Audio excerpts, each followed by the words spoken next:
Hello everyone, this is Nilushana.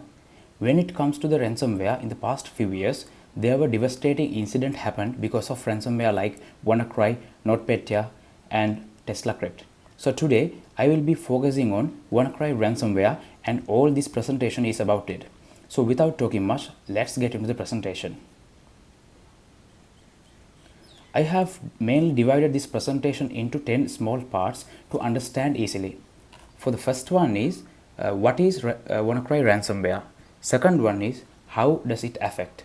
For the third one, I will be focusing how the WannaCry ransomware is working with a demo. For the fourth one, I will be doing the infection of WannaCry ransomware. Fifth one is the exploits used in WannaCry. For the sixth one, I will be doing how to stop this attack. For the seventh main point, I will be focusing is still WannaCry out there, and for the eighth point, I will be talking about WannaCry versus Windows 10, and for the ninth point, I will be talking about how to defend against WannaCry. For the last point, which is 10th point, I will be focusing what are the lessons learned by studying this WannaCry ransomware. So now let's move into the objective 1, which is what is WannaCry ransomware. 12th of May in 2017, all around the globe, most of computers users got their files encrypted, and they saw a message saying WannaCry and pay ransom to get data back. WannaCry is a ransomware worm that spreaded millions of computers within few hours. It targeted Windows machines, and what it does is it encrypts all the data and make them inaccessible to the users. Actually, it was here it's saying WannaCry spread like wildfire. Actually, it was actually spread like wildfire in more than 150 countries in within few hours. WannaCry was the first malware that encrypts users' files and asks cryptocurrency to unlock them, which is in bitcoins. By using bitcoins, so it makes the transaction untraceable. This WannaCry ransomware is really dangerous since it is a worm. As we all know, worm can propagate by itself without user interaction. For the objective 2, the main topic is how does it affect. Security researchers found that it was a worm and spreading across computers using Windows SMB protocol. Hackers need to create an uninterrupted backdoor, which is in another word persistent backdoor to the computer. For that they have used double pulsar, which is a backdoor used by NSA, and it was got leaked by shadow brokers. By using Eternal Blue exploit, hackers were able to spread the ransomware to every unpatched computers.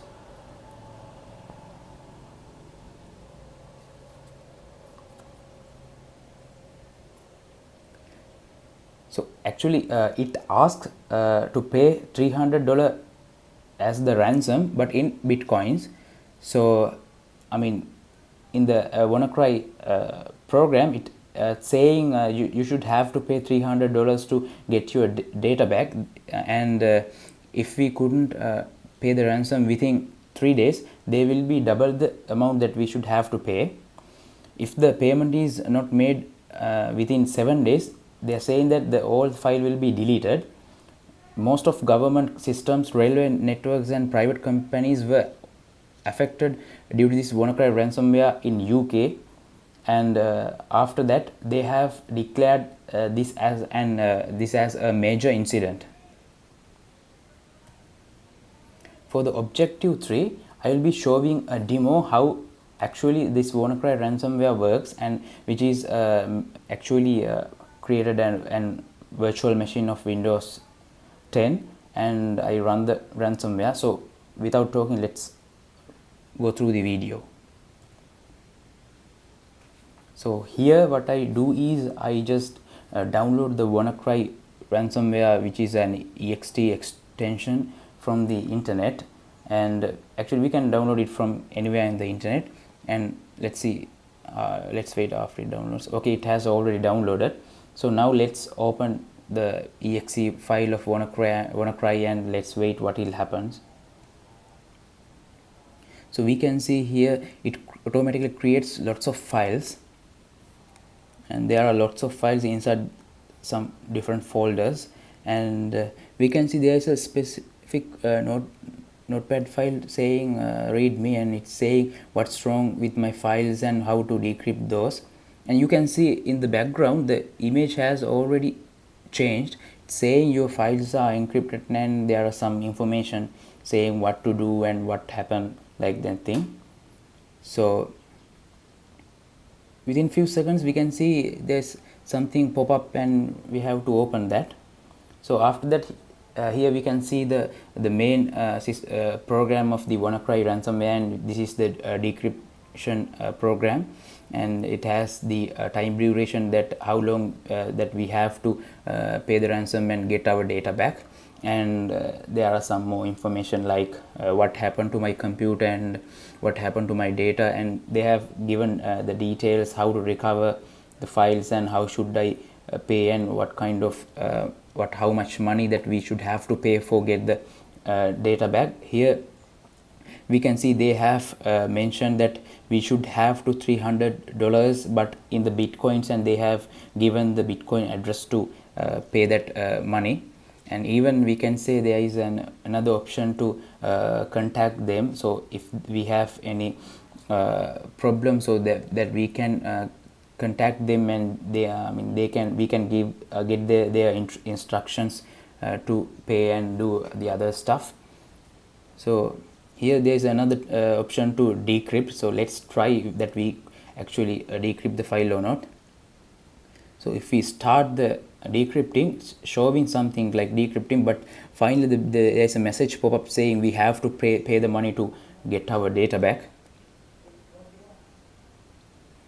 So actually there is another option to check payment, whether we have already done the payment or not. It connects to their server to check whether it is done or not. We can even change the language to whichever we want. If we open task manager and see what are the services opened by that specific WannaCry ransomware, we can see there are some processes running in the background, and we can see if we close the WannaCry ransomware application, it doesn't matter we close it or not, it automatically again and again it is opening. So that's basically how it works. So now let's move to the objective 4. In objective 4, we are focusing how the infection is happening. WannaCry can also be declared like the Trojan. When it runs, it will quickly encrypt the files in the computer. Not only that, but also it has the ability to attack the network drives as well. What it does is it scans for TCP and UDP ports like 445, which is used for SMB, and if it is found that the host is vulnerable, it will start the infection. In objective 5, let's talk about the exploits. So here they have used the Eternal Blue exploit, which is leaked by the shadow brokers and developed by NSA in USA. So most of companies and organizations have not installed this patch. So because of that, Eternal Blue exploit was successfully able to infect the systems. So most of hospitals in UK they got breached by this WannaCry ransomware, and they got encrypted their hospital files. So that's why UK has declared that was a major incident to their country. And this is an example for the heat map of WannaCry detection, which is by Symantec, which is Norton antivirus. These are the countries that WannaCry attacked, and in the red it is showing the almost all the country was attacked during this WannaCry ransomware. These are the time duration of that specific attack happened. For the objective 6, let's focus on how to stop this attack. Actually, to stop this WannaCry attack, this WannaCry ransomware used a specific technique called kill switch to determine whether they can carry out the attack on the target system or not. They use that kill switch to make sure that the target is vulnerable or not. So the researcher called Marcus Hutchins, who is a UK-based security researcher, has discovered that he could activate the kill switch, and finally he has he was able to find a way to disable the kill switch. So after successful 2 years of investigation, he just able to stop the spreading of WannaCry ransomware around the globe. In the objective 7, let's talk about is WannaCry still a threat to us?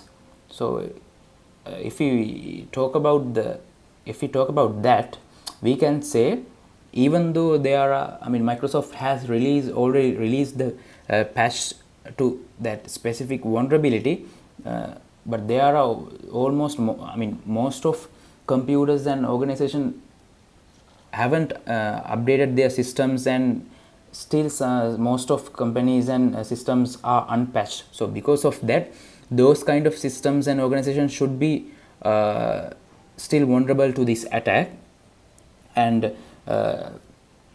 these kind of exploits have extremely successful because of this SMB protocol vulnerability with the help of Eternal Blue exploit.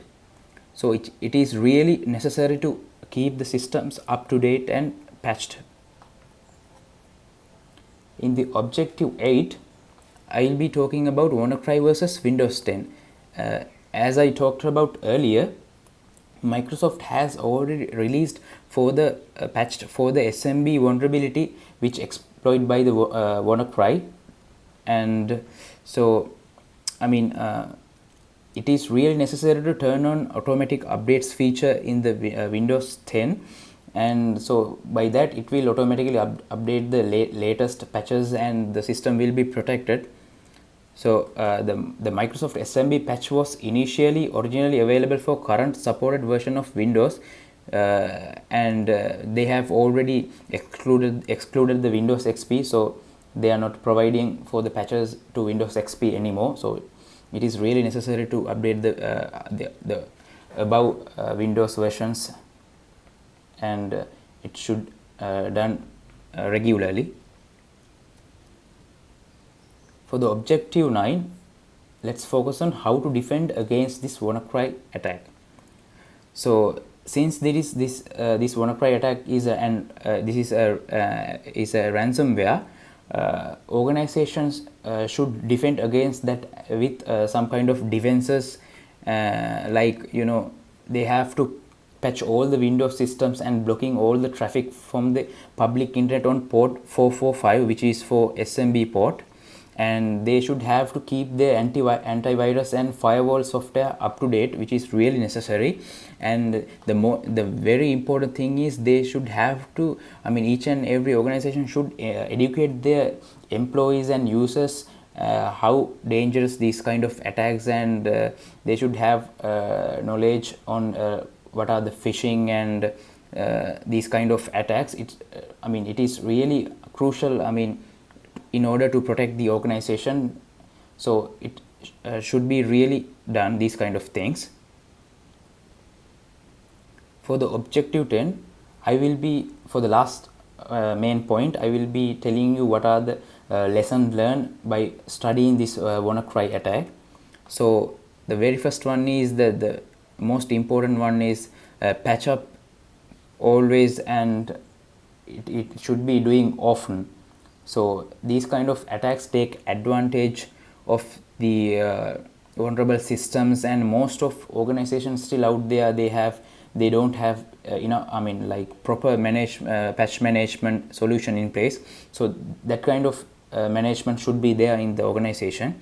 For the next main point, backup and verify, each and every organization should not be depend on only not it is not good to depend on only one platform of the backup. So they should have at least, I mean, both local and remote backup systems. So it's really necessary, let's say if some attack happened, they have the backup in another server, or let's say cloud, they can restore it immediately. So it's really important. And but not only that, if they are keeping the backups in more places, those should be really encrypted and secured. If those encrypted, those so those data don't fall into wrong hands. For the next point, I will be talking about end user security training. It is really necessary to make aware of the users about this kind of incident.